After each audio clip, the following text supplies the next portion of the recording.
All right, so then you've got level 7, which is you've gone through your whole chart one time already, and this is about you re-establishing and even being able to see the whole big picture, learning charts and things of that nature, like the astrology charts, and realizing how you can use each archetype or how each archetype exists like inside of you, which it really begins around the Pisces 11th house. But yeah, this is when you're doing it at this point. You're like without really as much error or anything. Like it's not testing anymore. It's not Aquarius. It's okay. Yeah, that relates to that, and now that's what's happening, and there's a chart for that. And so, and also as an INTP, this would be returning back to my first house of the Taurus introverted thinking, which is like when you're building your own systems and something like stable and like having a foundation and something that's not going to be able to be moved. And so, and then how Kness Water how Kness Water would put it, it's like your day 2. And see, it's like you can't even directly say this is just Taurus anymore. Like you'd start applying other ones. But in regards to just me, it would be when you start talking about things you're going through, how you're perceived, your issues, but more like how you've overcome them and you give value now because you've been through all of it, and you can now describe or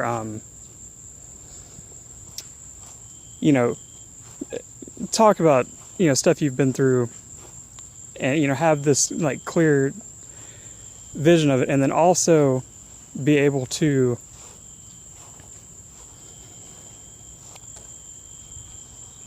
set up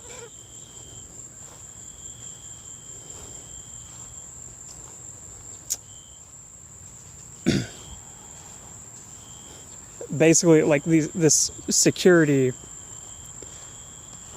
It's like I almost have to go to the next house to really fully say what it is. It's like, okay, then the next one would be, for instance, like you have the Gemini 2nd house, which is you move around a lot, like you make a bunch of short trips. It'd be like you going around the map and establishing secure places, along the different areas of the map, and starting to focus on what your hand actually has to literally do, and maybe mapping out the amount of actions that someone has to take, and kind of like in the short distances.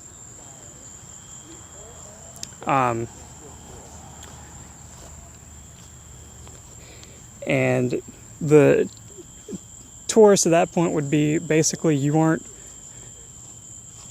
like just playing the game anymore. It's like you're doing it and figuring out like how to conserve the amount of actions taken to do all of that.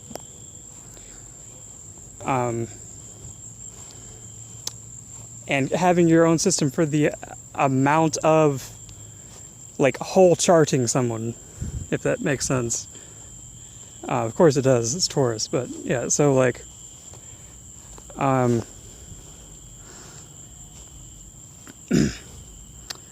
like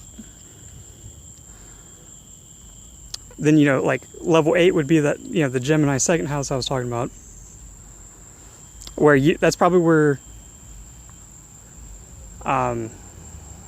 you basically get people to like SD just by the decisions being made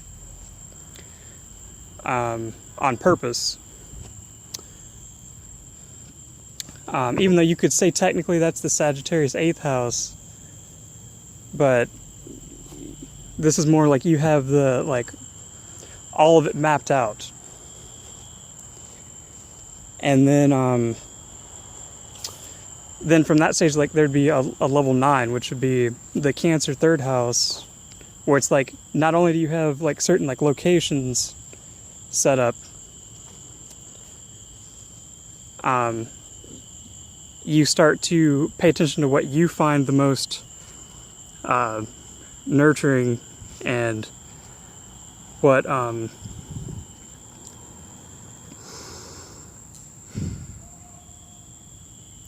you know, what other people's comfort zones are.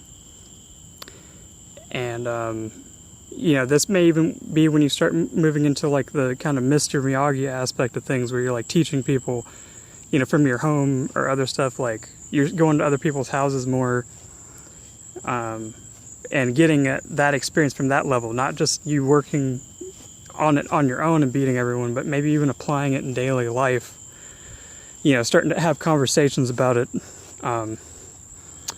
with people. And it's not about winning, it's about you know, kind of these environments that you create with it.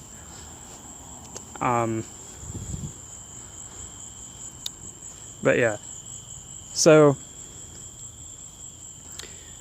let's see, I think that's going to be about it for that. There might be another subject. Got 20% battery left, and it's getting dark, so I'm going to go ahead and end that. Yeah, I'll share more later. Yeah, possibly in just a couple minutes.